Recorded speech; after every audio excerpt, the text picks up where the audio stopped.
하나, 둘, 셋. 제어를 표현할 수 있는 5개의 키워드는 진화, 인류 역사, 뼈, 고유 전체, 집단 유전학. 이렇게 5개가 될 것 같습니다. 제가 연구하는 분야인 집단 유전학은 진화생물학의 큰 분야고요. 사람의 역사를 연구하니까 인류 역사가 들어가게 될 것 같고, 그 연구하는 내용이 옛날에 살았던 사람의 뼈에서 얻은 고대인의 유전체, 즉 고유전체이기 때문에 그렇게 5개의 키워드로 정의를 드릴 수 있을 것 같습니다.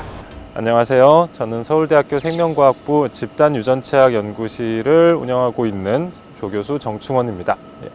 저희가 교수님의 연구 분야를 찾아보니까 굉장히 많이 적혀 있더라고요. 5가지. 생물정보학, 생태학, 유전학, 유전체학, 진화생물학. 여기에 더해서 인류학도 공부하신 걸로 알고 있는데 네. 어떤 걸 연구하고 계신가요? 네, 제가 연구하고 있는 분야는 집단유전학이라고 하는 분야고요. 이것은 생물이 어떻게 진화하는지 모형을 만들고 또 그것을 바탕으로 생물의 진화를 유전자 염기서열 수준에서 해석하는 학문입니다.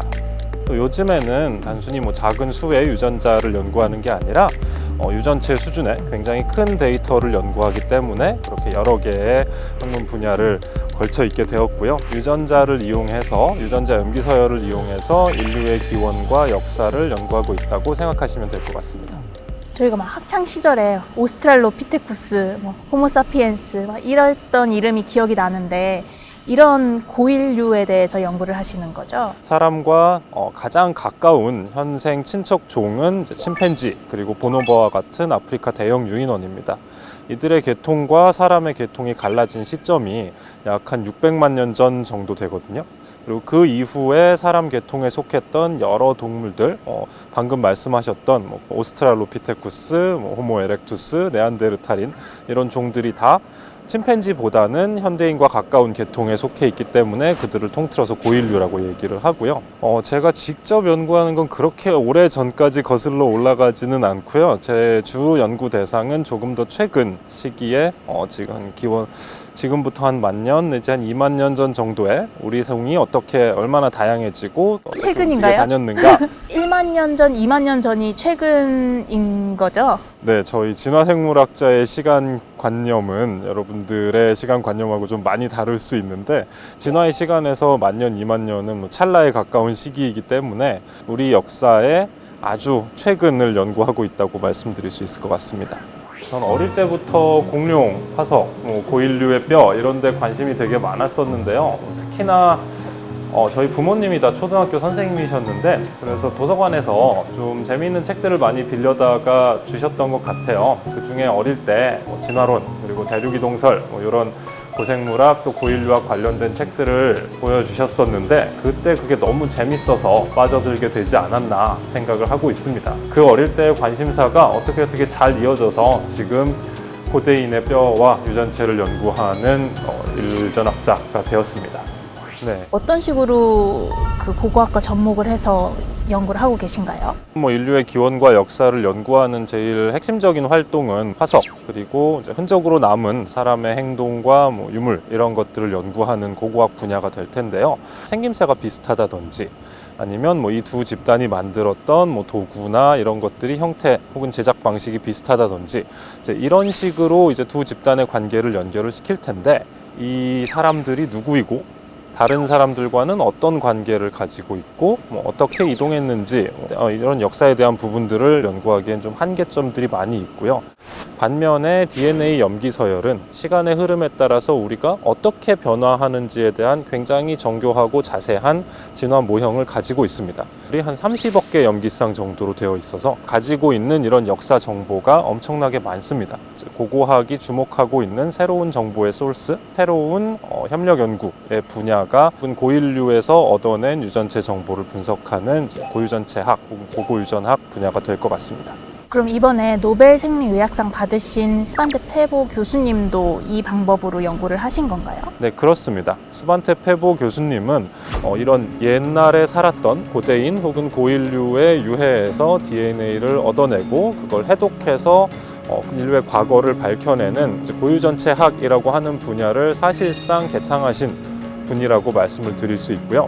오래전에 살았던 우리의 친척종인 고인류, 즉 네안데르탈인과 같이 우리와는 다른 종 혹은 다른 집단이지만 우리가 굉장히 가까웠던 집단들의 관계를 이해하는 건 사람의 기원 그리고 사람의 역사를 이해하는 데 가장 핵심적인 질문이라고 할 수 있는데, 기존까지는 그게 이제 이들이 남겨놓은 형태나 유물과의 비교를 통해서만 이루어지고 있어서 아주 많은 불확실성들이 있었어요. 그래서 여기에다가 이렇게 오래전에 살았던 생물의 DNA를 다시 얻어내서 분석할 수 있는 새로운 분야를 개창하셨기 때문에 인류의 과거에 대해서 아주 혁신적으로 많은 정보를 알려주실 수가 있었고, 그 공을 인정받아서 노벨상을 받으신 걸로 생각이 됩니다.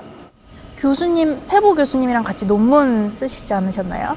저도 한편 페보 교수님과 같이 썼고요. 그 논문은 2018년에 사이언스지에 실렸던 북아프리카 모로코에 살았던 한 15,000년쯤 전에 살았던 아기들의 유전체에 대한 연구였습니다. 네. 그럼 간단히 이야기를 하면 뼈의 겉모습만 보던 연구에서 뼈 속의 DNA까지 보게 되는, 네. 그렇게 발전이 된 거네요. 네. 근데 저희가 바로 직전 인사랑에서 그 국립과학수사연구원에서 일하셨던 임식은 교수님을 뵀었는데, 그런데 DNA로 알 수 있는 정보들이 굉장히 많던데요. 네, 그렇죠. 더비인류학 혹은 더비유전학에 해당되는 분야인데, 기본적으로 저희가 작업을 하는 방식과 그분들이 작업을 하는 방식은 동일하다고 생각하시면 돼요. 조금 분해가 일어난 혹은 직접 사람에게서 채취하지 않은 물질에서 이제 DNA를 뽑아서 신원 확인, 친족 관계 확인 같은 것들을 할 수 있는데, 그것을 스케일을 굉장히 키워서 아주 오래전 시료들에게 적용을 하면 저희가 하고 있는 연구가 나온다고 생각하시면 될 것 같습니다. 말씀하셨던 것처럼 그 신원 확인에 많이 쓰인다고 하시더라고요. 뭐 네. 일제강점기 때나 아니면 뭐 6.25 전쟁 그 유해 관련해서 하셨다고 했는데, 그거는 한 100년이 채 안 된 유해잖아요. 그런데 이게 1만 년 전, 2만 년 전에서 뽑아내는 건 또 다른 문제일 것 같은데, 네. 혹시 그럴 때 거기서 DNA를 어떻게 하면 잘 뽑아낼 수 있는지, 뭐 조심해야 할 점이나 혹시 직접 해보셨다면 네, 그 네. 경험도 한번 나눠주세요. 오래된 시료에서의 DNA 작업을 할 때 가장 어려운 점은 일단 이 DNA 시료의 양이 굉장히 적다는 데 있습니다. 생물이 살아있던 시점에는 세포가 많으니까 굉장히 많은 DNA가 있고, 당연히 뭐 다른 감염이나 이런 데서는 자신을 보호하고 있으니까 미생물 DNA도 별로 없고요. 그런데 일단 죽게 되면 세포가 분해되기 시작을 하고, 그 과정에서 자신이 가지고 있던 DNA도 분해돼서 점차 양이 줄어들게 됩니다. 그리고 그 분해 과정에서는 주변에 있던 환경의 미생물들이 들어와서 자신의 흔적을 남기게 되니까 미생물 DNA가 또 늘어나게 되고요. 또 오래된 시료를 발굴해서 연구하다 보면 사람이 그 시료를 다루고 있으니까 사람의 몸에서 떨어져 나오는 DNA들이 또 오염물질로 섞여 들어가게 됩니다. 이걸 해결하기 위해선 DNA를 효율적으로 뽑을 수 있어야 되고, 또한 오염원, 즉 다른 사람의 DNA가 들어가는 것들을 방지를 해야 되는데, 그러기 위해서 현재 이제 고DNA 연구는 반도체 공장 것처럼 완전히 격리되어 있는 청정 실험실에서 진행을 하게 됩니다. 공기가 안에서 밖으로만 나갈 수 있게 되어 있고요. 들어오는 공기는 모두 필터링을 하게 되어 있고, 또 저녁마다 자외선을 쬐가지고 DNA를 크로스링킹을 시켜서 불활성화시키는 작업들을 하고 있습니다. 여러분이 이 청정 실험실에 들어가서 실험을 하시고 싶으시면 반드시 그날 아침에 깨끗하게 샤워를 하시고, 들어가실 때는 반도체 실험실에서 보이는 것처럼 이 타이백 수트, 전신 수트를 입고 들어가시고, 장갑을 2겹, 3겹 끼고 들어가서 뭐라도 하나 만지면 장갑을 벗고 교체를 하시면서 진행을 하셔야 돼요. 굉장히 의관을 정제하고 경건한 마음으로 해야 되네요. 네, 나오면 들어갈 수 없어요, 그날은. 그러면 뼈에서 추출한다고 하면 뼈를 이렇게 긁어내는 거예요? 아니면은 갈아서? 주로 겉부분은 아무래도 오염이 많이 되어 있으니 겉부분은 좀 드릴로 긁어내고요. 이제 속에 남은 부분을 다시 파우더를 내게 되면, 거기에 한때 이 생물의 세포가 살다가 분해돼서 흘러나온 DNA가 붙어 있습니다. 이제 그 DNA들을 이 뼈가루에서 뽑아내는 작업을 하게 되는 거죠. 그럼 한 번 갈면 끝이네요. 그렇습니다. 파괴 분석이어서 귀중한 시료들인데 갈린 부분은 없어지게 돼 있어요. 하지만 한 번에 쓰는 양이 많지는 않아요. 한 번 DNA 추출하기 위해서 쓰는 가루의 양이 한 20에서 30mg? 엄청 아주 작은 양을 쓰게 됩니다. 아껴 쓸 수 있겠네요. 그러면. 네, 그렇습니다. 다행이다. 고인류의 DNA를 분석하면서 알게 된 새로운 사실? 비교적 최근에 살았고 우리와 가장 가까운 관계에 있는 고인류는 유럽과 중동에 살았던 네안데르탈인일 겁니다. 네안데르탈인 말고도 고인류들은 그 시기에 많이 살고 있었어요. 그렇다면 우리가 살고 있는 동아시아 지역에도 고인류가 살고 있었고요. 하지만 석기나 이런 흔적들은 많이 나오는데 도대체 이 고인류들이 누구였는지 이런 것들은 거의 알려진 바가 없었습니다. 남시베리아, 중앙아시아 일대에 이제 데니소바 동굴이라는 곳이거든요. 이 동굴을 계속 정리를 하다 보면 뼈들이 나왔었는데 그 중에서 이 손가락 끝뼈 하나에서 DNA를 추출을 해서 시퀀싱을 해봤더니 이 종이 이제 네안데르탈인과는 상당히 다른, 또 현대인과도 상당히 다른 새로운 그룹이라는 것을 알아냈습니다. 발견된 지역의 이름을 따서 데니소바인이라고 이름을 붙였습니다. 아직도 이 종이 어떻게 생겼는지는 잘 몰라요. 전체 화석이 발견된 적이 없기 때문에 이 종은 유전체로 먼저 알게 된 굉장히 새로운 계통의 고인류이고, 아마도 이 고인류가 동아시아에 당시에 퍼져 살고 있었던 고인류를 대표하는 그룹인 것 같습니다. 이렇게 특이한 그룹이었다는 것도 중요한 일이고, 또 해부학적 현대인, 우리와 같은 호모사피엔스가 동아시아로 들어오면서 이 데니소바인 혹은 이 데니소바인과 굉장히 가까운 집단들하고 조금씩 섞여가지고 이들의 유전자를 약간 물려받은 것 같아요. 그 중에서 가장 대표적으로는 지금의 호주와 뉴기니 원주민들, 그리고 필리핀의 수렵채집인들 집단들이 몇 집단들이 있는데, 그분들이 자신들 유전체의 한 5% 내외 정도를 이 데니소바인 계통의 조상에서 물려받았습니다. 동아시아인들은 아주 작은 양 데니소바인 조상의 흔적이 남아있는 것 같은데, 그 중에서 제가 많이 연구를 했던 티베트인들이 데니소바인 계통의 조상의 유전자를 조금 더 많이 가지고 있어요. 특히나 이 티베트인들이 고지대에서 잘 적응하게 해주는 걸로 알려져 있는 이페스1이라고 하는 유전자가 데니소바인 조상에게서 온 거라고 밝혀졌던 게 상당히 재미있고 흥미로운 이제 고유전체학의 중요한 발견 중에 하나입니다. 교수님께서 쓰신 책 우리는 모두 2% 네안데르탈인이다. 이 책 제목이 조금씩 이해가 가고 있는데 네. 또 그 유럽이랑 중동 쪽에 살았다고 말씀을 해주셨잖아요. 근데 여기 이 제목의 우리에는 저랑 교수님도 포함이 되어 있는 거잖아요. 네, 그렇습니다. 그럼 네안데르탈인이 한반도에 살지는 않았는데 저희가 어떻게 2%나 가지고 있는 거죠? 네, 이제 그게 굉장히 재미있는 점인데요. 예전에는 네안데르탈인은 유럽과 중동에 살았으니까 네안데르탈인의 유산이 남아있다면 유럽인과 중동인에서 주로 발견될 거라고 생각을 했었어요. 그런데 실제로 분석을 해보니 사하라 이남 아프리카를 벗어난 유라시아 사람들, 그리고 그들에게서 갈라져 나온 호주 원주민이라든지 아메리카 원주민들에게서 공통적으로 한 2% 정도의 네안데르탈인 유전자가 발견이 됩니다. 하지만 말씀해 주신 것처럼 네안데르탈인은 한반도를 포함해서 동아시아에는 산 적이 없죠. 우리가 네안데르탈인 유전자를 가질 수 있는 유일한 방법은 우리와 유럽인, 우리와 중동인이 갈라지기 전에 그 조상이 네안데르탈인과 만나서 자식을 낳고 살았던 것밖에 가능한 방법이 없습니다. 같은 사람의 유전체 안에 있는 네안데르탈인 유전자 조각이 얼마나 긴지를 보면 얼마나 오래전에 우리와 네안데르탈인 조상이 만나서 서로 자식을 낳았는지 알 수 있거든요. 그 시기를 계산해 보면은 약 한 6만 년 전 정도가 됩니다. 근데 이런 여러 가지 증거를 종합해 볼 때 해부학적 현대인이 아프리카를 벗어나서 중동으로 이주하자마자 거기에 살고 있던 네안데르탈인 조상들을 만나서 같이 섞여서 살면서 자식을 낳았고, 그 자식들이, 그 후손들이 네안데르탈인 유전자를 조금씩 가진 채로 어떤 그룹은 유럽으로, 어떤 그룹은 아시아로, 어떤 그룹은 호주로, 멀리는 나중에 아메리카 대륙까지 이주를 해서 네안데르탈인의 유산을 전 세계로 퍼뜨렸다고 생각할 수 있겠습니다. 네안데르탈인이 우린 멸종했다고 이야기를 하지만 어떤 의미에선 그분들의 유전자 유산이 우리에게 남아있고, 그래서 유명한 고인류학자 중에 한 분인 존 혹스라고 하는 분들은 전체 인구 70억 명의 2%의 유전자가 네안데르탈인이라면 네안데르탈인은 지금도 살아서 굉장히 성공하고 있다라고 생각할 수도 있지 않을까라는 굉장히 재미있는 이야기를 해주신 적이 있어요. 상상이 너무 재밌네요. 네, 70억 명의 2%라고 하면은 1억 명이 넘는 인구거든요. 만약에 한 1억 4천만 명 정도의 네안데르탈인이 우리와 섞여서 살고 있다고 하면 아주 재미있는 상상이 될 것 같네요. 오, 그렇네요. 우리 한국인 중에도 꽤 되겠네요, 네, 그러면. 그렇습니다. 그러면 우리 한국인의 뿔이 논란이 많은 걸로 알고 있지만 네. 지금까지 고유 전체로 살펴본 한국인의 뿔이라고 하면 어떻게 될까요? 아직 한국인에 대한 고유 전체 연구는 많이 부족한 편이에요. 삼국시대에는 이제 그래도 무덤과 뼈가 많이 나오는 편이어서 이제 삼국시대 연구를 저도 하나 하고 저도 몇 개 하고 있고 우리의 기원이라고 하는 측면에서 좀 더 이른 시기의 사람들을 연구해야 하는데 그 점은 아주 부족한 편입니다.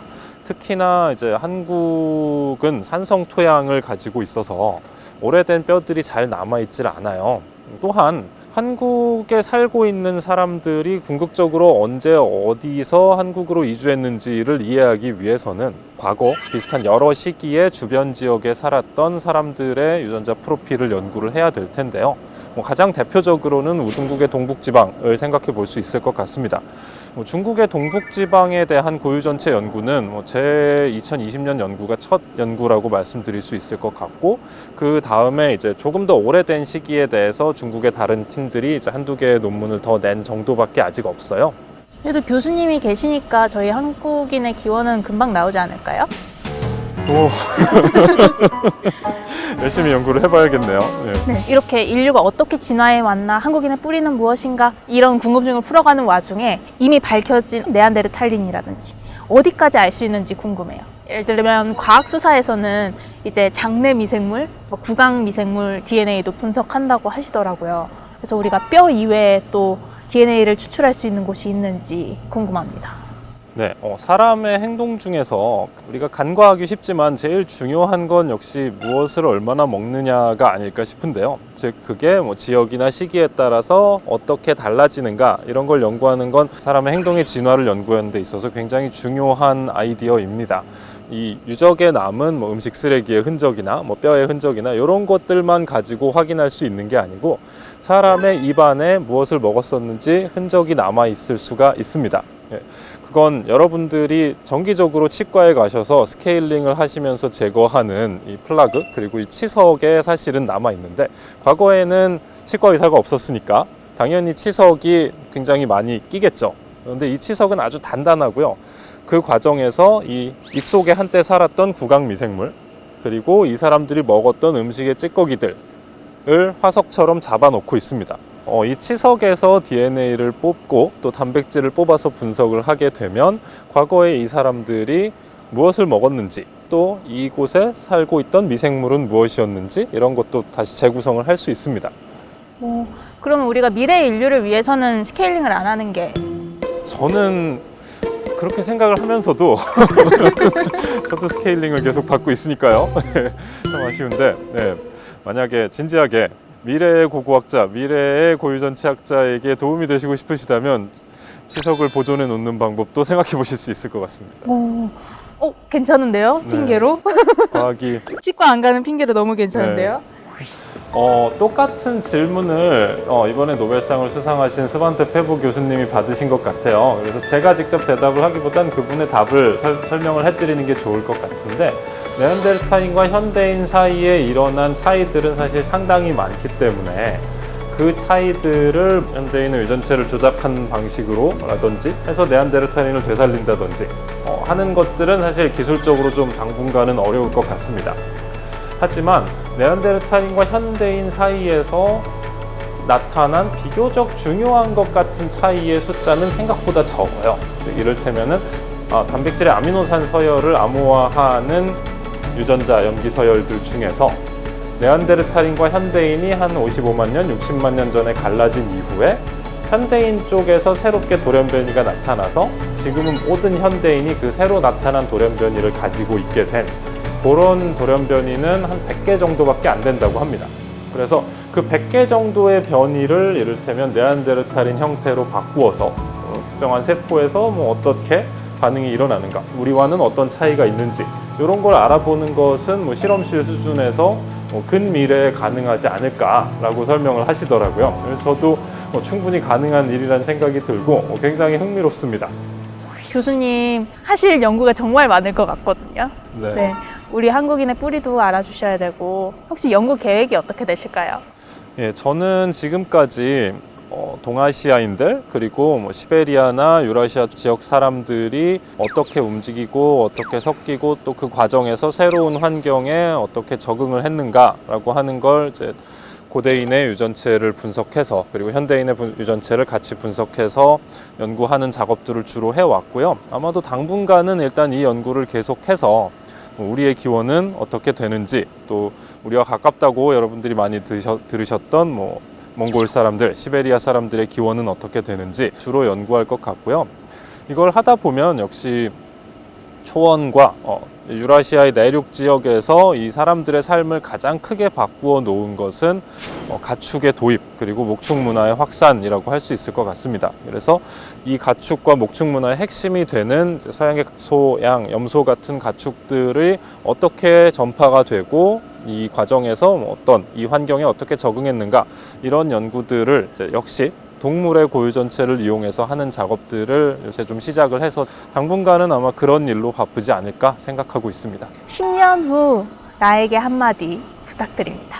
네, 저는 주로 컴퓨터 앞에 앉아서 많은 연구를 하지만 그 과정에서 세계의 여러 지역 또 여러 시기에서 얻은 사람들, 동물들의 유전체를 보면서 세계 여행 그리고 시간 여행을 하고 있다고 생각을 하고 있어요. 저한테는 아주 재미있는 그리고 흥미로운 모험이고 앞으로 10년 동안은 그 일을 되게 열심히 하지 않을까 싶어서 10년 후에 저에겐 하나 물어보고 싶습니다.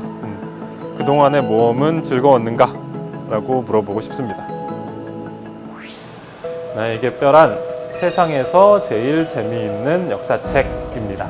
뼈에서 저는 DNA 염기서열을 뽑아내서 그 분석을 하다 보니까 글로 쓰여져 있지 않고 유물로 남아있지 않은 선사시대 혹은 역사시대에 일어난 일들에 대해서 많은 것들을 알게 돼요. 그래서 그런 점에서 누구도 알지 못했던 그 역사책을 해독하고 읽고 또 다른 사람들에게 설명해주는 역할을 제가 하고 있다고 생각을 하고 있고, 누구도 알지 못했던 너무나 재미있는 역사책, 소설책을 읽는 것 같다라는 의미에서 그렇게 설명을 드렸습니다.